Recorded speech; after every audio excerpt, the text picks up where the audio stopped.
Here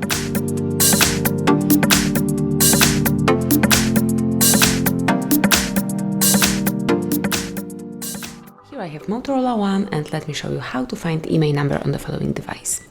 I will present you two methods, so let's start with the quicker one.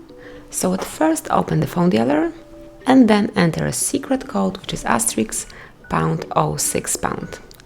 And that's it. Now you can notice your IMEI number. Tap OK to go back, and then let's go back to home screen. And now let's go to the second method, so we will find IMEI number through the settings. So at the very beginning you have to open the list of all apps, then find and select the settings. Scroll down to the very bottom of the list and select System. And now go to About Phone, the first tab. Now scroll down, and over here you can notice your IMEI numbers. So actually that's it. Thanks for watching, please subscribe our channel and leave the thumbs up.